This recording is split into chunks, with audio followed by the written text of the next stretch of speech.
Executive Platinum, Emerald, Sapphire. Hi, everyone, and welcome to another edition of Crew Travel right here on Yachting International Radio. My name is Rhea. I am your host, and I'm very pleased to welcome back the gregarious Lee Harris. How are you? I'm very well, thank you, Rhea. And gregarious sounds a very posh word, so I'm going to take that, and I'll be quite chuffed with it. Thank you very much. And I have to mention that Crew Travel is brought to you weekly by Blue Marine Travel, who haven't lost a passenger since Lee Harris was born back in the 70s. Perfect. Top job. Well done. I know. See, that's why I got the job. Actually, I had to create the job because nobody else would hire me, but let's not tell anybody that. So what's going on in travel this week, Lee? Let's start off with Australia. Yeah, not good news, unfortunately, on the Australian front, as it never normally is, to be honest, is it? But they've temporarily halved the number of international passengers allowed to enter the country each week. This is in a move designed to ease pressure on its hotel quarantine facilities. The new restrictions will take effect from July the 14th and they run through until August the 31st. And this will see the international arrival cap fall from around 6,000 passengers, which it currently is at the moment, just down to 3,000 from that date of July the 14th. Now, the temporary cap will be split as follows. New South Wales will see 215 arrivals per day, Victoria 500 arrivals per week, Queensland 500 arrivals per week, Western Australia 265 a week, South Australia also 265 a week. The Australian government has said that a reduction was being implemented due to manage the pressure on quarantine facilities due to the increased risks posed by the Delta strain of the virus. Now, international arrivals, as we know, must currently quarantine at designated facilities for 14 days, although the government is planning to trial home quarantine exemptions for fully vaccinated returning travellers very soon. So keep your eyes out. We'll tell you about that as soon as it goes into place. It's not quite there just yet, unfortunately. Again, as we have said, though, before, any crew looking to return to Australia, please try and book as far in advance as possible. This will give yourself a fighting chance to get back home and at a reasonable price. That's crazy because, I mean, especially with crew, you just never know. I mean, your vessel could be sold and all of a sudden you're out of a job in a week, or you know, you may have family that gets sick and you have to be home in a couple of days. I mean, when we're talking about crew, it's not something that you can plan, 4 months or 3 months or even 2 weeks in advance sometimes. So this is definitely going to be an issue. And Australia has a great number of crew members out there. Yeah, it is. I mean, it's a nightmare. I mean, we've had some this week who for whatever reason have had last minute requests to get home. And even if we can get a seat, the prices are crazy. I mean, we're some of the prices that we've been seeing are like $10,000 plus. That's the kind of money they've been looking at. I mean, we work around the clock. Our guys are doing a great job at trying to get this we can. So we do work around the clock to see what we can get and get them at the cheapest possible price. But like you say, it's almost impossible. Even just on a regular crew change, things change at the last minute, so it's not that easy. But what we would try and suggest to people is if you can get a flight just from a major hub like Singapore or Doha or LA, if you're that way, getting yourselves into Australia, at least you've got that held, and then we can build around that. So say if the yacht moves at the last minute or whatever, we can then try to find a flight that will connect onto that one flight that you've already got held. That's probably going to be your best way to play it if you're trying to book so far in advance. Insane. Good news for the UK, though.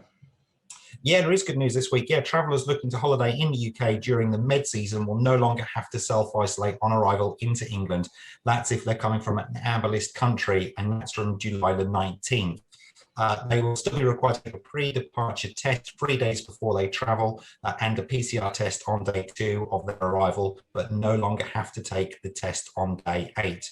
There's no changes to requirements applying to arrivals from red list countries. Even if you are fully vaccinated, unfortunately, you would still have to do the quarantine. Please be aware that amber listed countries could be upgraded to red with noticeably short notice. We've seen this with the UK. They're not good. Changing from one alert colour to another, it can be done at the drop of a hat, and will be with certain places as well. So just make sure that you keep up to date by checking the UK government website. Great. And the Swiss vaccine passport, there's news on that front. There is indeed, yeah. So we talked the last couple of weeks with regards to the EU travel passport. So good news for Swiss crew this week is that the European Commission has decided to recognise Switzerland's EU digital COVID-19 vaccination passport. This is their own version, basically, of the EU green passport that we've talked about. In a press release issued by the European Commission, it explained that the COVID-19 certificates issued by the Swiss government will be considered equivalent to the European digital COVID-19 vaccination passport. Again, like I said, we've talked about this the last couple of weeks. Now, holders of the Swiss certificates, including Swiss nationals,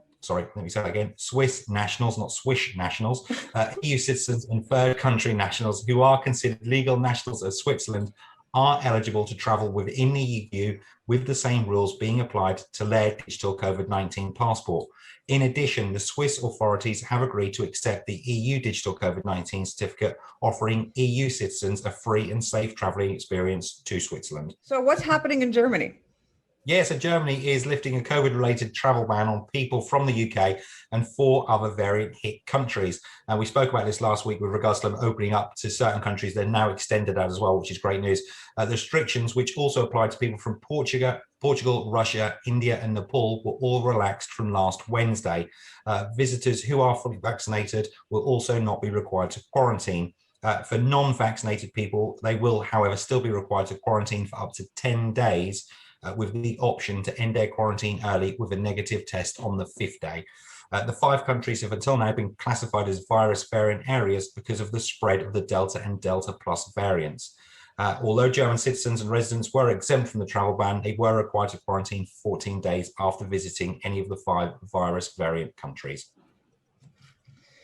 Right. Well, and it's interesting because that Delta variant was, it was sort of confined to just a couple of countries, and now we're starting to see those cases popping up all over the world.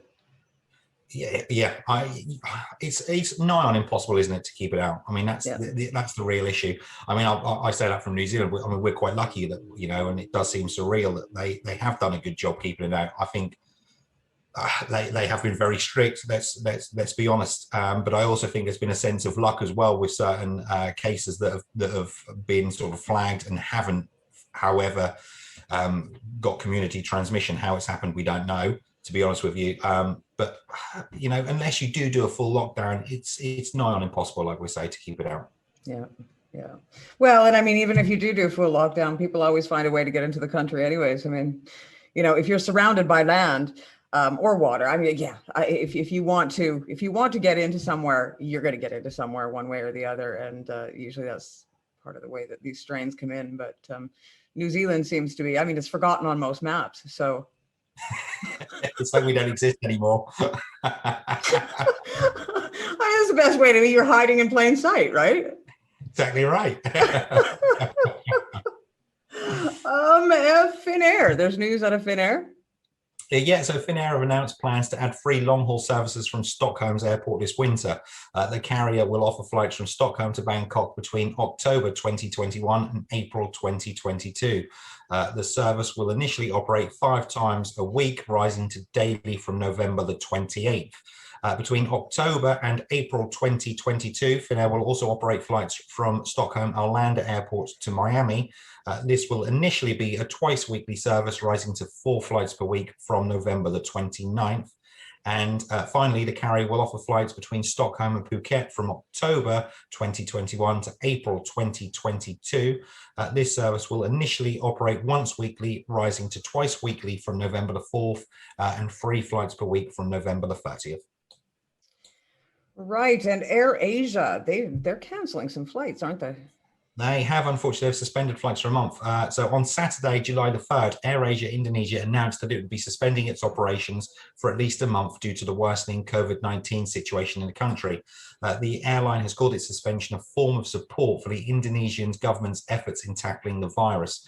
Now, according to a statement issued by AirAsia Group, all scheduled flights on the airline's domestic Indonesian and international routes will temporarily stop from July the 6th to August the 6th. So that's that month window. Any crew members who are scheduled to fly during this period are urged to either contact their travel provider or the airline directly to see what options are available to them. And the one great thing this week, your June photo winner. That's always something nice to see because the photos are absolutely amazing. And no matter how bad the news is every week, it's nice to see some pretty pictures. It is, we get so many great entries each month. So it's very difficult to pick, just one winner. But yeah, apologies for the belated announcement because we were slightly late this month, so I do apologise. But June's winner in the Blue Marine Travel Photography Competition goes to Cherie Clovier. Cherie shared with us a wonderful photo of the port of Nice with a myriad of differing size sailing vessels that were all moored up at the time. For Cherie's efforts, she has won a £50 donation to the charity of her choice, which is the Borneo Wildlife Preservation.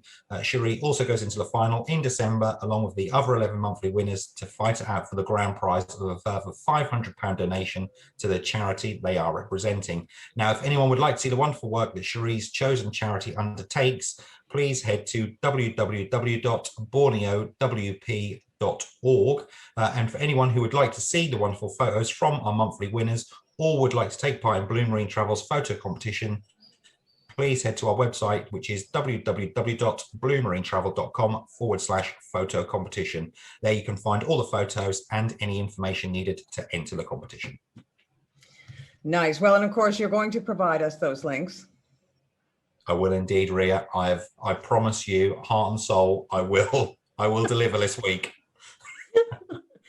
I always feel like it's my fault, right? I tell people that we're going to provide the links, and then we don't, because I don't even know what they are, and so I feel like I'm a bad host, and then I realize no, really, it's just like it's just me. It's just me. I do forget now. Look, not putting stereotypes in place or anything, but I'm a typical man. I do apologize. It's hard. You know what? We've been doing this over a year now, and you've only forgotten once. But like a typical woman, I will remind you of that for the rest of your life. Exactly right. Let's live up to the stereotypes, Ria. Let's do it. That's what I'm here for. That's what I'm here for. Lee, once again, it's been an absolute pleasure for you. Thank you. Always for me. Always for me. It's the highlight to the end of my week. That's all I can say. I know, right? It's because I always tell Lee the stories of what has happened to me during the week, and Lee quickly realizes that his life is pretty good. That's true. That is true, everybody. That is very true. If it's going to happen, it's going to happen to Ria. So that's pretty much it. I think I'm going to set up a helpline. If anybody's having a bad week, they just call me, and I can guarantee you that whatever's happened to you pales like by a dozen in comparison to what has happened to me, and you'll go away feeling so much better. Right. Well, that's all the time we have for today. So, Lee, I thank you again. We will provide those links below this interview when it airs. You've been watching another edition of Crew Travel brought to you by Blue Marine Travel. My name is Ria. I have been your host. We'll see you again next week. Bye.